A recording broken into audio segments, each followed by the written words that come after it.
It's DUG24. 24 hours, 24 sessions, 24 speakers, 100% Microsoft Dynamics. It's unparalleled, unprecedented, and undeniable fun with your hosts Beau Schwieso and Bobby Small. Let's get into it with another episode of DUG24.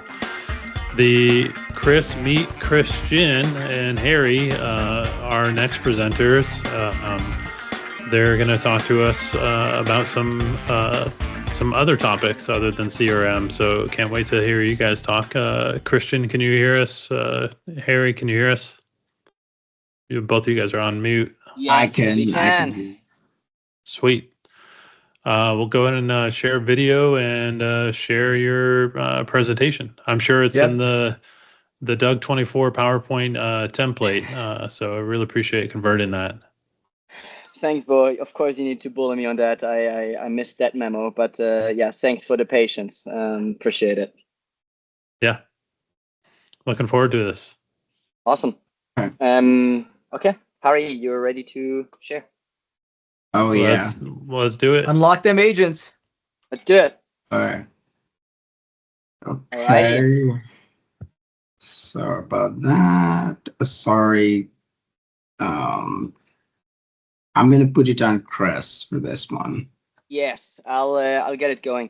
Again, pleasure meeting you all. Harry and I'm sitting in the US, but we're actually here in the, I guess, EMEA time zone today.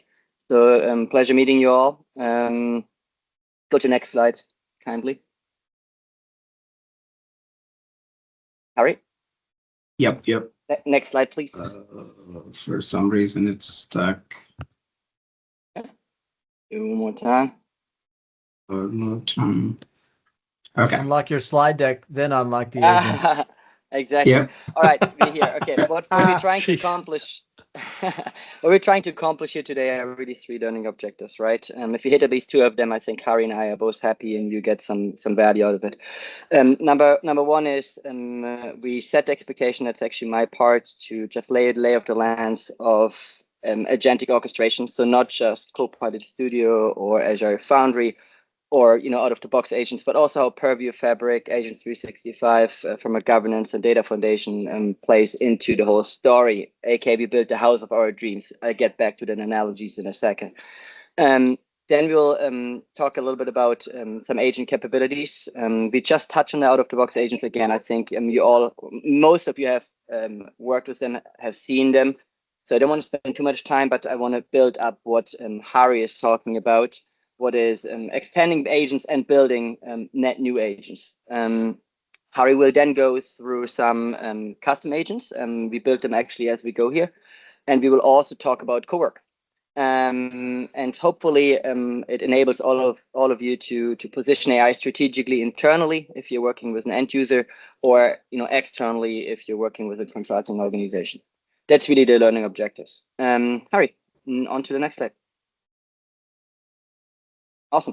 Again, this is what we're talking about. Little overview. I'll keep it short and sweet. We touch on out-of-the-box agents just to build it up. You will see why, and then Harry will talk about custom agents, co-work, and some lessons learned and best practices, and with some live demos. So Harry is actually has the spotlight today for sure, and he has the exciting part of today's session. On to the next slide. Awesome. Cool. To set the foundation, right?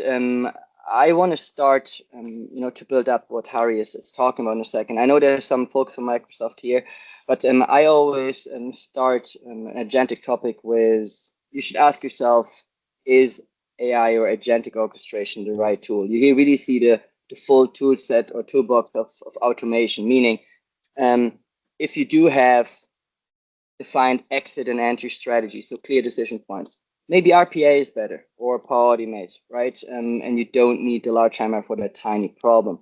Or maybe Copilot Studio, low-code, no-code AI orchestration or agentic orchestration has some shortcomings. We all know about, for example, the context window issues, right? Or limitations, I guess. So maybe Azure Foundry and custom dev is better. or maybe sometimes it's a manual business process that solves your problem, and it is not leveraging agentic orchestration. So it's really understanding your business problem first before you choose the technology to support it. That's the point that we're trying to make.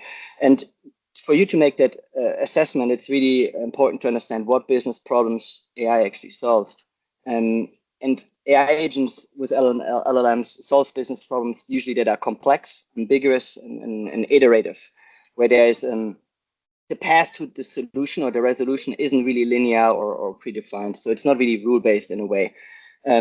So ideal use case is if there are multiple reasoning steps, multiple data sources, systems, decision points that are not known up front to get to the solution. Meaning we need multiple loops to solve a problem via interpretation of a problem statement, and the decomposition of the problem into various subtasks that are from there orchestrated. We need to reason over multiple data points in different systems potentially. And we need to have an iterative feedback loop. So those are really the business problems where AI shines and where the prime use cases are. With that said, let's go to the next slide.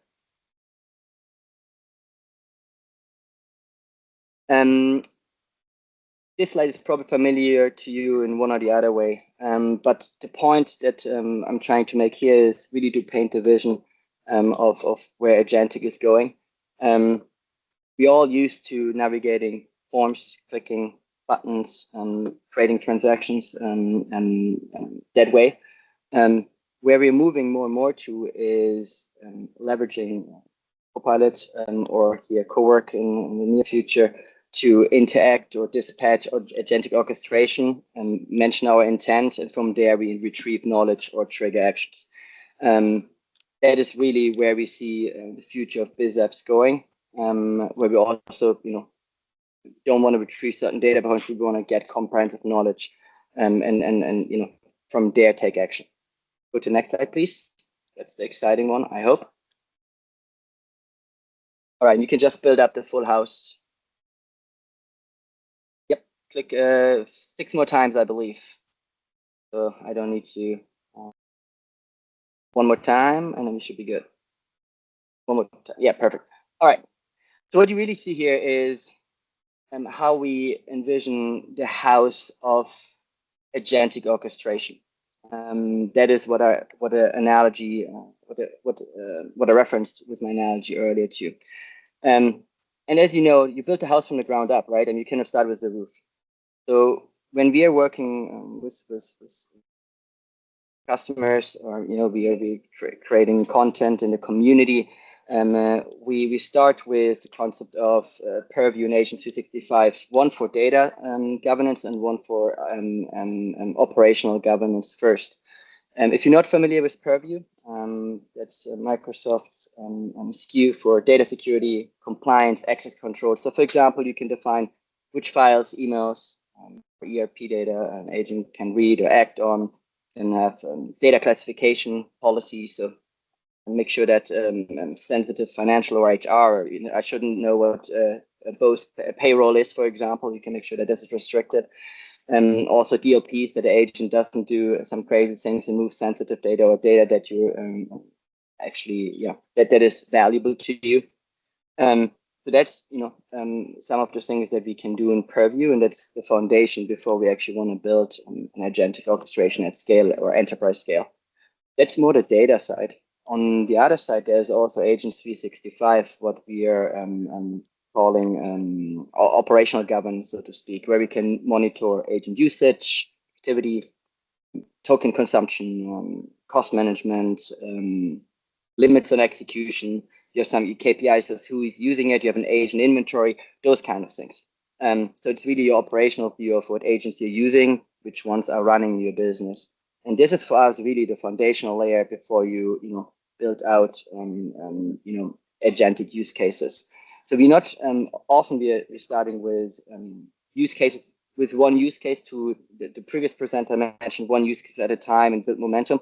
That's what we usually do just to win the business case. And from there, we really want to build the house from the ground up. We don't want to add on to the house and then the house doesn't really look cohesive in its design. We really start from the foundation. And the next layer is the data layer.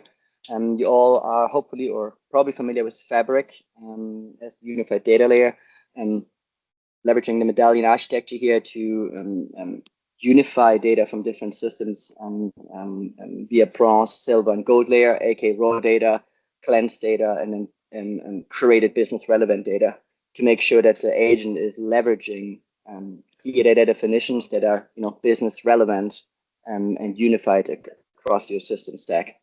Really important if your organization has a heterogeneous and fragmented system landscape, but it's very common, right? I mean, I think every one of us, both sides, end user or consulting organization, we work with various different systems where maybe the data definitions not always is the same. That is really a way or an architecture to get that on the same data definition to then accelerate orchestration and impact and knowledge via agentic use. We'll get to that in a second. The next layer is biz apps. I will not touch too much into it, but here we are talking about the system of record, right? I mean, where transactions are posted, business logic is exposed or enforced, aka ERP. There's certain financial regulations and rules that we need to comply with, and how we do, our debits and credits, for example. This is really, your biz apps stack as we speak, and where the financial and operational truth is stored. Next layer is where we leveraging the investment Microsoft has already put into the platform. What is, some of the out-of-the-box agents, I will touch on a few in a second, that are also extensible as built on Copilot Studio.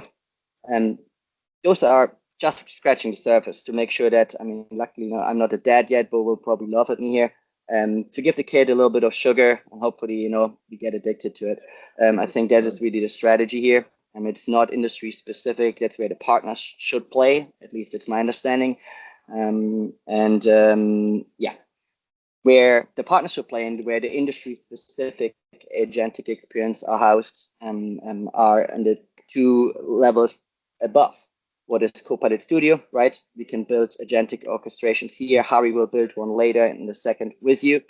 And as you guys know, low-code, no-code is a great tool for tech-affine business users or makers, but it has some limitations. You're still building a castle that has Lego blocks, and the Lego blocks are certain dimensions, right?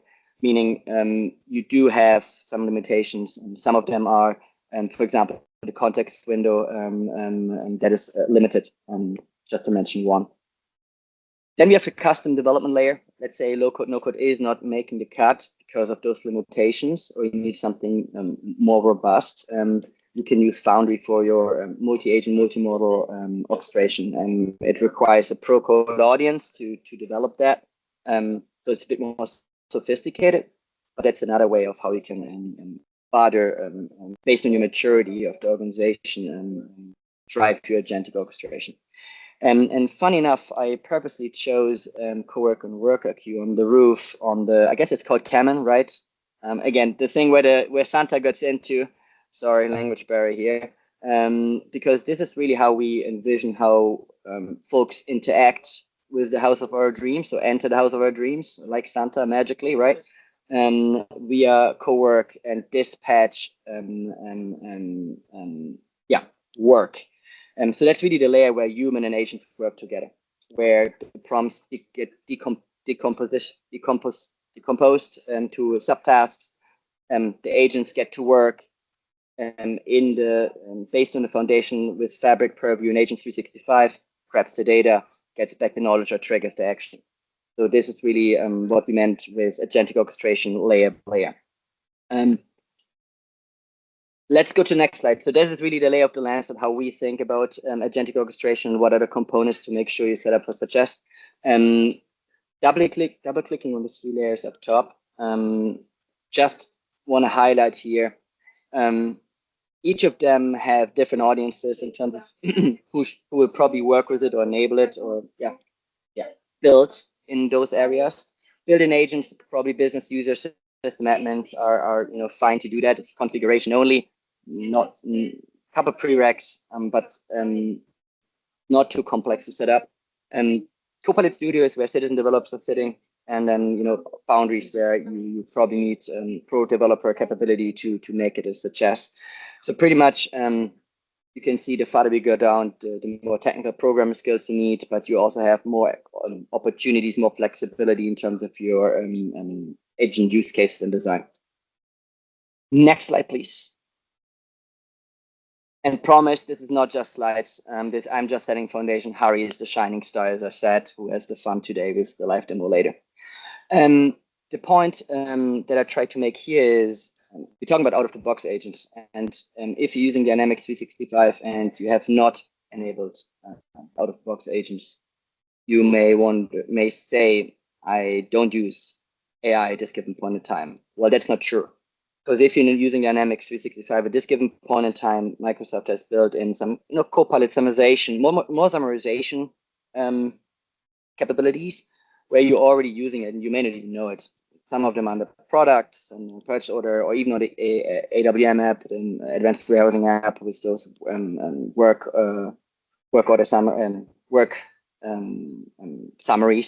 and others. So you can see Microsoft sprinkled some of those capabilities in there.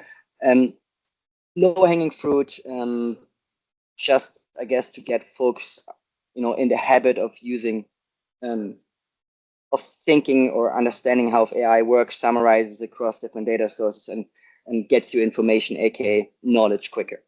Next slide, please. Sorry, Harry. Next. Yep, perfect. So those are some of the more summarization capabilities. Microsoft went a step further about, I guess, a year and a half ago now, if my memory is correct, maybe a year ago, time blurs. There are a couple agents that Microsoft released in Dynamics 365, primarily the supplier communication agent and the account reconciliation agent in FCSM that are important, but also in Business Central and in Project Ops and others. I will not go on all of them, but those are available to you for those specific products. Two of them I will show a short demo. But next slide, please.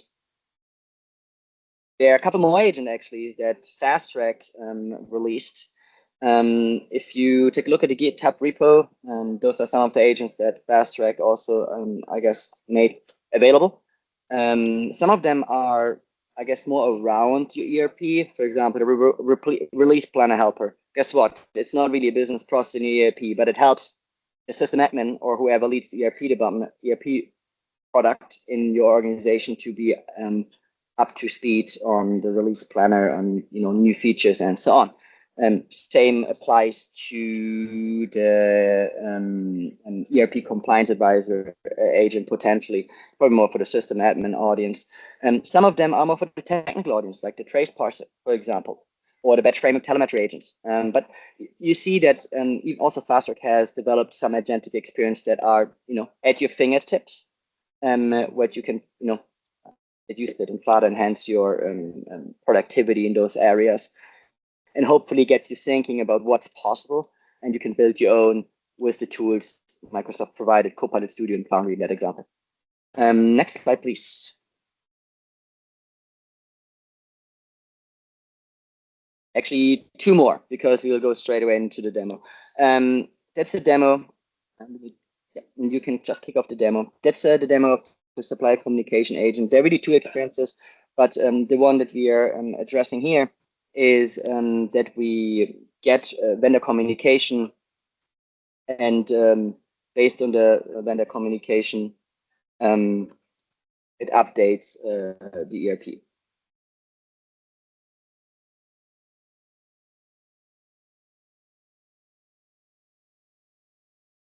All right, so pretty much this is where you set those up. Again, it's configuration only.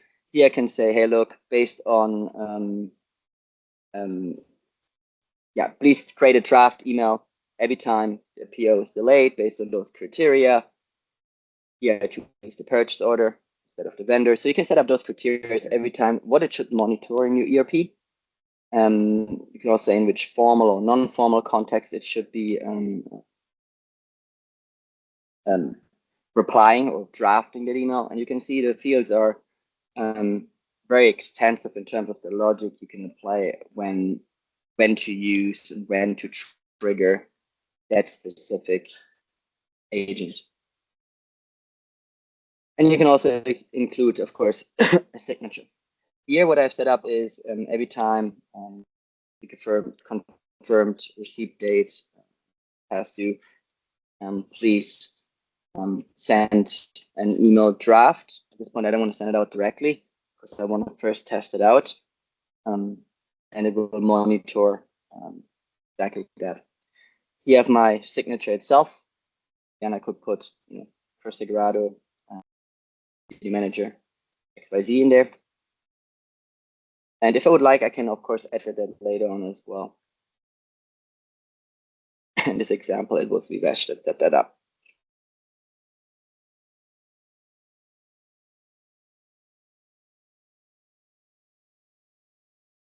And it just shows all the fields that I've set up here and that I want to include in that logic.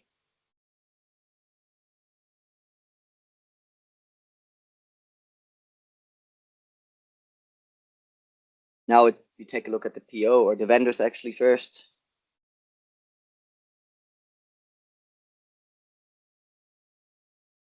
This is really the vendor that we're using here, Fabricam. So probably familiar to you, it's a demo data set. Email address that we want to send to, primary one.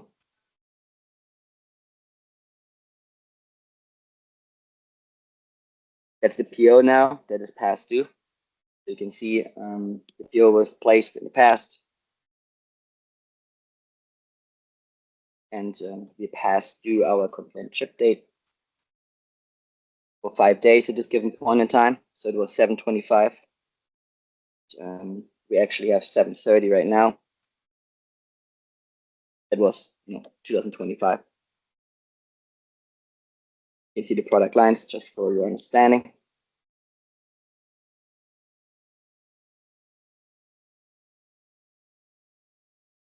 And based on that, it drafts now my email message to my vendor that says, hey, please, under agents here, please, can you validate that you can make the delivery? And I can run it there. I can also auto run it if I would like it, if I'm confident with how the agent behaves. That's one of the scenarios. Maybe we can pause here, Harry, the recording. The second scenario is actually, and I just talked through it. Maybe Harry, you can pause the recording here. Yep, cool. The second scenario is the other way around, and based on the vendor sends an email communication back and asks, hey, look, I cannot make the delivery in New York. There's a big storm. That's why I'm here at the airport actually and having that session from the airport. I cannot make the delivery, and it will be five weeks later. Or we can only send you partial quantity, and we'll propose updating the PO based on that. The second agent I want to double click on is the account reconciliation agent. So maybe you can go to the next slide kindly. And that's the last one before we go into custom Copilot Studio. What you can see here is actually it's monitoring accounts payable, receivable, bank, and so on for the fiscal period 2026 for those 4 legal entities. What it's doing, it's reconciling ledger to subledger and also flags the exceptions. Not only flags the exceptions, gives you ways how to resolve that issue. If it's reversal, or maybe it was purposely the exception for some reason, or others. Harry, did you click it? Sorry. No worries. Okay. Yeah, it flags the exceptions. It also shows if certain areas are fully reconciled. I think Harry, you stopped it again. Oh no, you didn't. Perfect. It works. And it works. Again, for the USPI, USMF, and USSI entities, and for all areas, I could also just limit it to bank or accounts receivable if I have a lot of exceptions there. If I click into the exceptions, you can see what the exceptions are, and we can mitigate those risks directly in that experience. either via reversal, we create a balancing journal entry, we can match the exceptions, we can accept this change and take a note. And every action that I'm taking is also tracked, meaning it shows what the agent proposed and who actually accepted it or took action based on the proposal. Here under reconciled transactions. Yeah, that is pretty much the 2 out of the box agents that I wanted to touch on. Harry, well, the last point that I'm making here is those agents can be extended, so they're out of the box, but they are extensible via Copilot Studio. Harry will show the next 35 minutes and some exciting demos. We walk through it, some components that you should be aware of as you're building your own agents. We'll highlight some co-work demos as well, and then he ends up with lessons learned. Off to you. Thanks so much. Okay, let's start it. I'm going to be talking about Copilot Studio today. Let's talk a little bit about Copilot Studio, right? Just to give you a little bit of a background. Of course, like a lot of you guys are aware of it and, probably seeing the demos and everything. It's a low-code, no-code platform by Microsoft, which gives ability to functional consultant, business analyst, or some enthusiastic end users to build an agent using the natural language. And if you are familiar with Power Platform a little bit and understand how workflows work, Copilot Studio helps you develop those agents quickly. And what Microsoft did here is using the Work IQ and a lot of MCPs and connectors, it kind of made Copilot Studio to be one-stop shop where you can build your agent and have access to enterprise context and enterprise data, kind of acting like a one semantic layer without the semantic layer, but that's comparable to it. You can easily build it the way you want it based on your business use case and immediately deploy to your teams and your Outlook and other channels wherever your intended audience reside at. One of the key features that powers Copilot Studio is MCP Server. MCP Server makes it easy. MCP Server is like a thumb drive. So Copilot Studio is getting access to the data from ERP using MCP Server. So MCP Server acts as a thumb drive that has all the data and in real time, and that gives more kind of connectivity to Copilot Studio. Put it very high level. Okay. Those are 2 things. I really don't want to spend a lot of time on talking about everything. We will get into the system and just talk through a little bit. And today I'll be demoing. I was thinking of doing a little bit of a different demo, not the traditional add an MCP. So I'm going to use workflow that gets triggered using the business event. I'm going to use the purchase order, which has, receiving against it. So we're going to receive like 5% over or under. When that event occurs, it immediately triggers an email to person, whoever is responsible, for them to look into what they have to do. Lack of a better word, going to the system, hey, check if this is all right or not. So let's jump into the system. Okay, I'm gonna put myself off camera and then I'm gonna select, so makes it easy.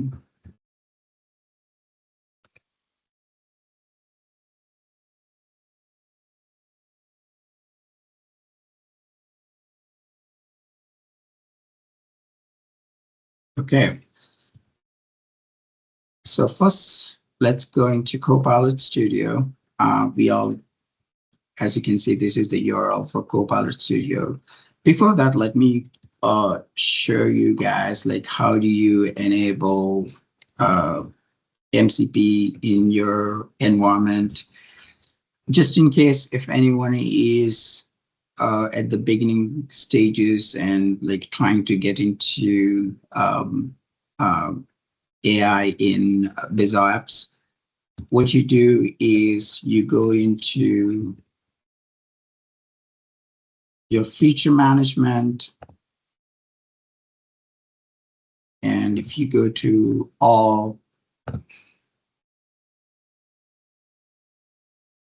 so you have a Dynamics 365 model context protocol server. This has to be enabled. This was released in 2025 and it went through a bunch of iterations, but that has to be enabled first for the MCP to be accessible. And then you also have the new actions that came, as you can see, enable output menu items for MCP, MCP user management tools. This kind of gives, lack of a better word, it enables your headless experience. This gives you an ability to access ERP from different communication channels. These need to be enabled. And then what you have to do is you have to have system administration and setup, going to allowed MCP clients. You need to have these Copilot Cowork and Copilot Studio have to be enabled here with the client ID. Those have to be set up. I quickly went away because I didn't want to give up much details, but those have to be enabled first. After that, you come to your copilotstudio.microsoft.com. I have like a bunch of environments here based on the environments you enabled. You can go into, in my case, it's a SBX environment. That's where I have everything enabled. That's what linked to it. So I will come here and, try to build an agent. So as you guys can see, this is the old Copilot Studio environment, not old, like this is the most stable one. If you put preview here, this is the new experience Microsoft is going to be pushing going forward.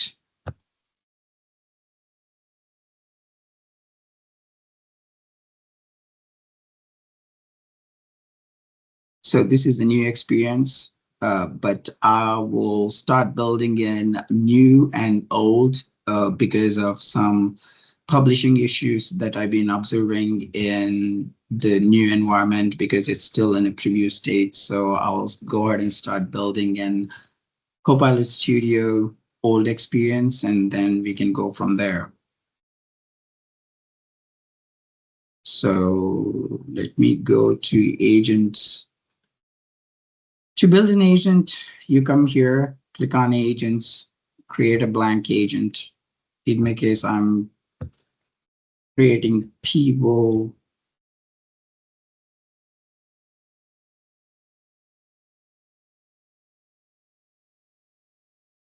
Beau review agent. This is what I'm creating.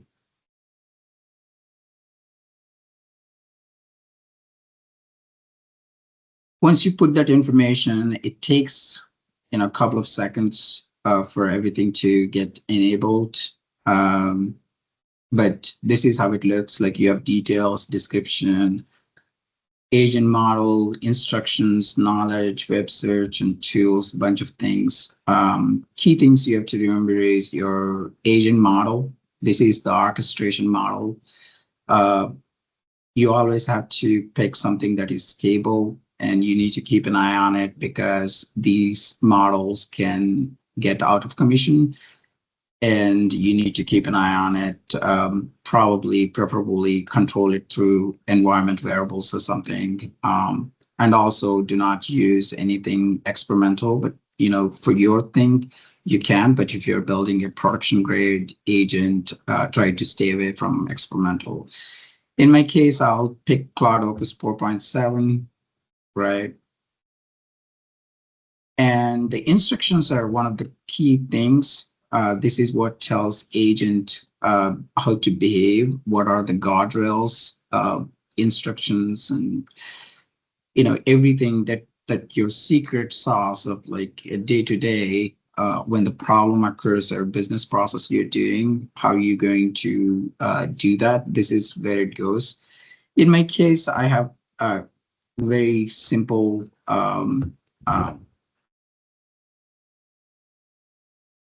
business process. I want this agent to go and look at the purchase order whenever they are received. If there is over under 5% threshold, I want it to send me an email with that information, and I don't want it to post anything, just send me an email. And then if you come across knowledge, you can add, your basically your Word documents, PDF documents, and you can external knowledge sources, your SharePoint, you can add like various stuff here. And if you enable web search, it can go and search for public websites. In enterprise context, always try to disable this because we don't want our agent to get information from the external websites as much as possible. So we need to disable that. And then we have tools. This is the most important thing. This is what determines what are the different tools your agent can access to perform the job. In our case, this is a PO review agent, and our ERP is Dynamics 365. So in our case, we need to use Dynamics 365 ERP MCP. But as you can see, you also have a Work IQ. This Work IQ brings entire, enterprise business repositories, lack of better words, and communication channels in one place, enabling that gives richer context to the agent. For now, I'm not going to use Work IQ. I'm just going to add it to. And as you can see, there are so many tools. There are like total like 1,500 last time I checked, but there might be more right now. It has connectors. These are the different connectors you have. As you can see, Zira, Azure DevOps, and ServiceNow, and all that stuff. And then your workflows, these are more like a Power Automate flows, and prompt is, you can actually call another agent with a prompt or just a prompt. It's more like a prompt within an agent. For example, you want to use one model for orchestration here, and there is a child prompt you want to pass as part of the agent, and that can go to a higher model or lower level model with custom instructions, and you can use it. And as you can see, you also have a bunch of, KQL for the looking at the app insights and a bunch of stuff. You can use that as well. Workflows are custom or your Power Automate flows. And then there are like REST APIs. We don't have many, but we can create custom REST APIs. Finally, model context protocols. This is the universal protocol to access different systems. Anyway, I'll go ahead and add my D65 365 ERP MCP.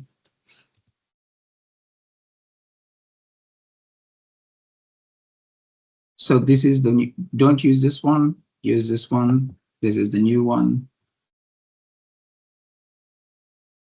And it automatically, this is where you connect.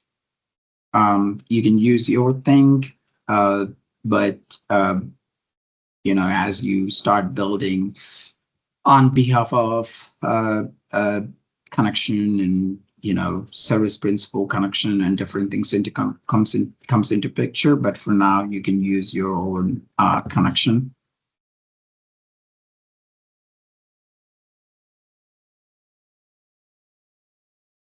So this is my agent. I'm not going to do anything here.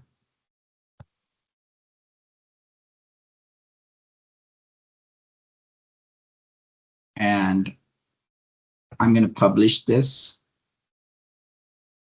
because I want this to be published for this to be available for workflow. If you don't publish it, it won't be available.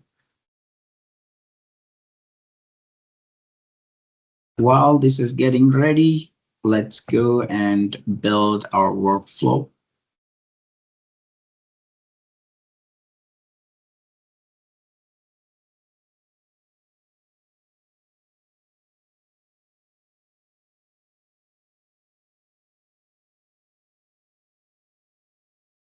As we were talking about, workflow is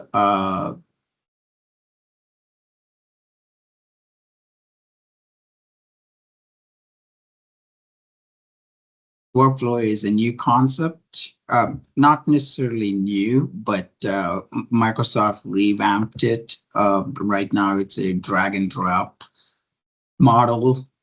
It's, you can see once I click. So once you click workflows, click new workflow. This is how, your, lack of a better word, your surface looks like. And here I have, instead of manual, I have a trigger. I'm going to use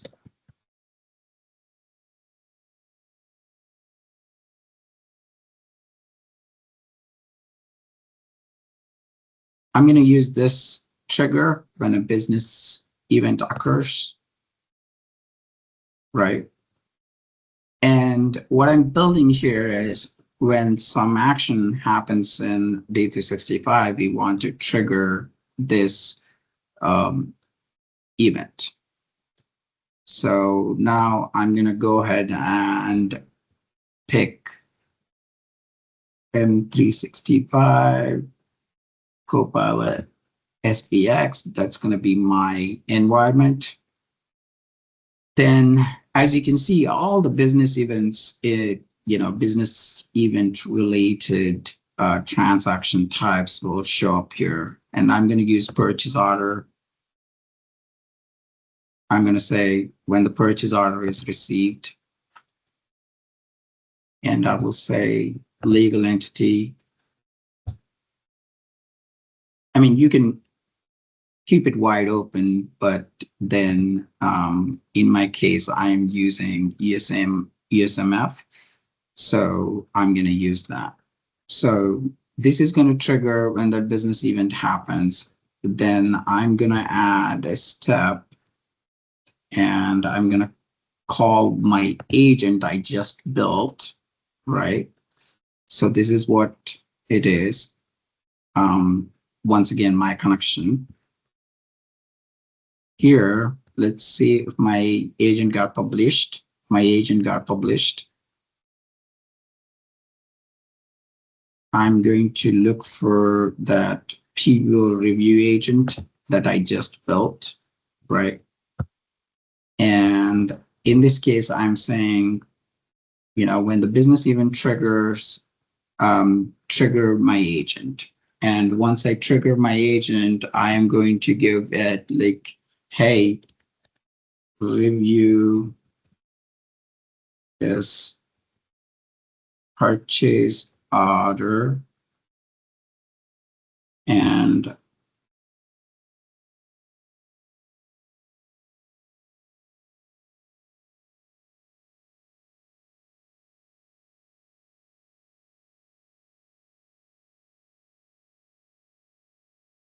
so here, what I can do is dynamically getting once business event triggers, I'm getting the body of the business event, right?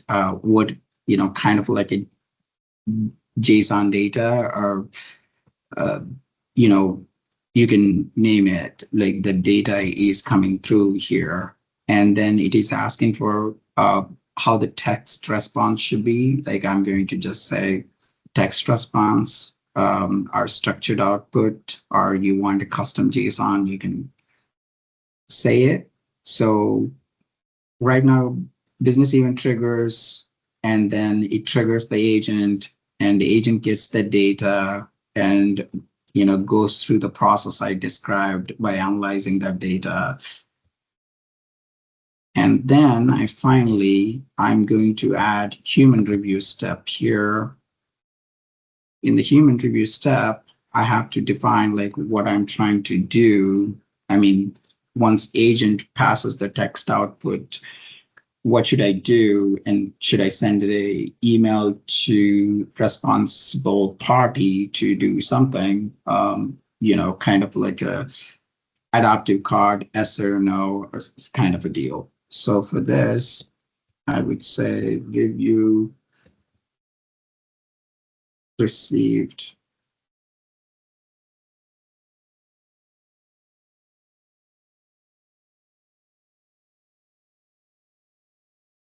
And message is a purchase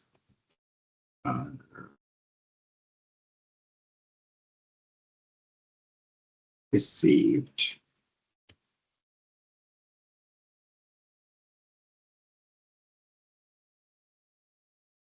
Once again, I'm going to get the text output here. So I'm going to use this result from the agent so I can get that output to the email. In my case, I'm going to be using my own email address, right? This is my email address. This is who gonna receive the email. And I'm gonna use the channel Outlook. You can use Teams as well. And I'm gonna add an input, and I would say yes or no. And I would say approve. And then say, please select yes or no. That's what I'm saying. And that's the flow. I'm triggering, agent is performing its task, and then finally there is a human review task. I'm going to save it. I'm going to publish it.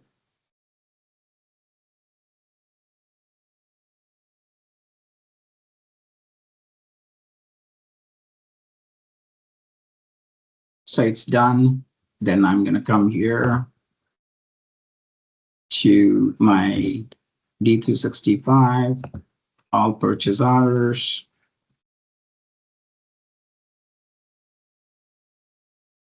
And I have a bunch of these. I have this confirmed purchase order. What I'm going to do is I'm going to open this up. I'm going to do quick receive.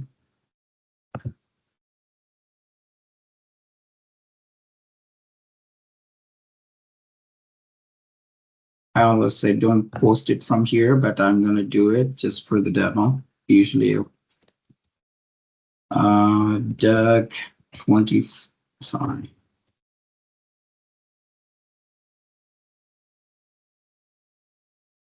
DUG24, and instead of 200, I say we received 185. Let's say click OK.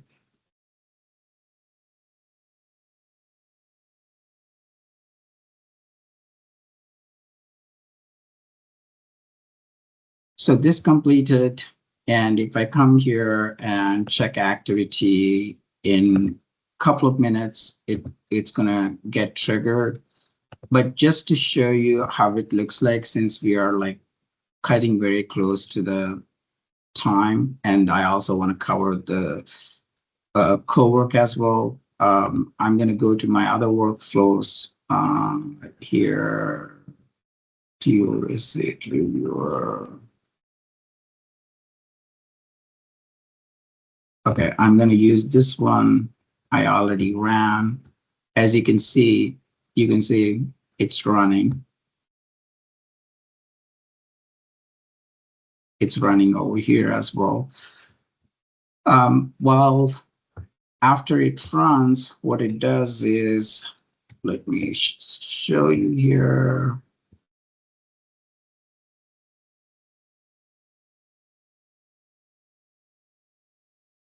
So this is how my response looks like in Outlook. Purchase order was received, agent summary. I have all the data I need. Let me analyze. And this is the PO. And this is the information. So you can use this workflow triggers for anything. Just wanted to show you. As you can see, I already received a email over here. Okay. And then let's quickly jump to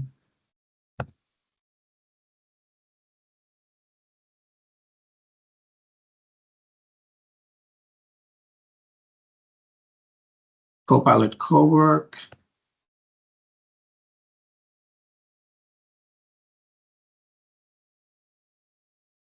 So this is my Copilot Cowork. The first thing, first, obviously, as I was showing, you need to set up the Cowork in your ERP MCP. And then if you have a M365 premium license and Cowork is enabled, as Chris said, in your Agent 365, and also your organization, enables enterprise-wise, you can see, or like conditionally.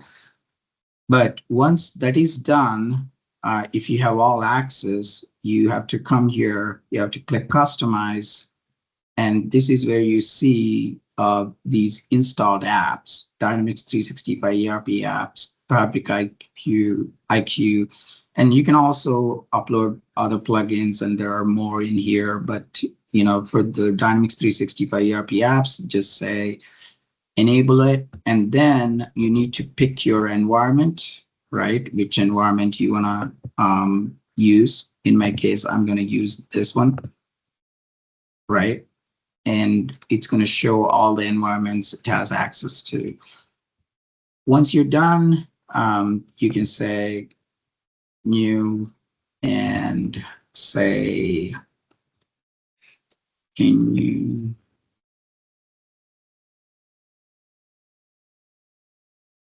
check my email and see if I got any PO confirmations.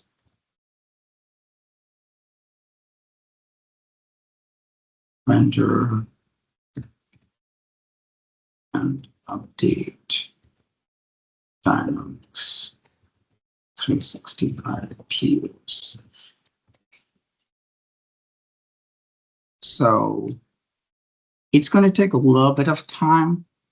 So I am gonna, while it is running through, as you can see, it is going through all that stuff, but I have a bunch of stuff I did. As you can see, check my email inbox for any confirmation email with attachments and update PO after my review. As you can see, it went through my inbox and it saw this email 2455 and it pulled up 2455. And as you can see, it used the data find entities.sql, which is one of the actions in the MCP. And it determined that, okay, there is no 2455 exist in D365. Let me check whether matching order exists under a different number. So then it went through a bunch of stuff. But what it found is like, this is what it found. It's got my confirmation number, PO number, and all this stuff. And it did not find any purchase order number with 2455 because it's in a different environment, not in SBX environment. Then what I did was like create this review, Sorry about this. I was typing. Create this review as a skill. That's what I wanted to type. Once you type this, what it does is whatever you did as a process, it creates a skill in your local OneDrive. So done. I captured the review process we just ran as a reusable skill. So finds the vendor information emails with attachments and all that process, how to trigger it, what is the safeguard and all that stuff. And this is my skill. If I open it, this is how the skill looks like. Basically, you can go to your OneDrive and you can do all this manually. You can just, do it here itself. As I was asking, to show you guys, where do I usually go if I have to manually create skill and schedule? So this is where you can see your skill being stored. So you can just go ahead and do it. And it can also schedule a recurring run every 8 a.m. first of each month. That's what I asked it. So it can go ahead and schedule, and it runs on automated scheduling. If I go here, I have a bunch of things set up. Yeah, a bunch of things set up, and it ran, and it usually sends every day risk briefing to me. So anyway, this is, once again, it is doing the same thing I said. It found these information over here. It is going to ask you prompt like what you want to do and all that stuff. I know we have 4 minutes, so I just want to make sure that I give enough time for the questions. Yes, if there are any questions, feel free to put in the chat. I think folks are muted, if I'm not mistaken. But hopefully it gave you a glimpse about how we think about the house of agentic orchestration, the different components that you should consider if you're going through an AI transformation, and how easy it is to use Copilot Studio in this example. And gave you a glimpse in what you do in co-work, where really you and the agent work together in the same space, in the same seamless experience, instead of you navigating the ERP manually and tying the bow back.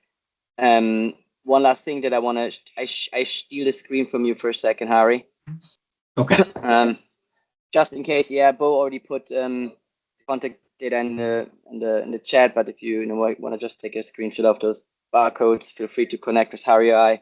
If there are no other questions now, they may pop up after your morning coffee in EMEA time or late at night for Beau, for example. Feel free to give us a message. We are always happy to connect and help and spread the joy around technology in the community.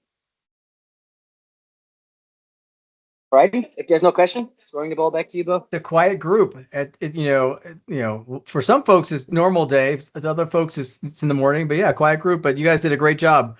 Love this, the way these are weaving together. It's going to make a nice tapestry of information for folks to gather. Once it's up and online. So it's been a real nice tie through with everything we've learned over the last 22 hours. I can imagine. My LinkedIn is not pulling you up. I know we're connected, but do you mind just posting your LinkedIn in the chat? Yes. Actually, okay. While he does that, we'll go ahead and salute you guys off. Congratulations. Thank you so much, gents. Christian, I think you're traveling right now. Travel safe.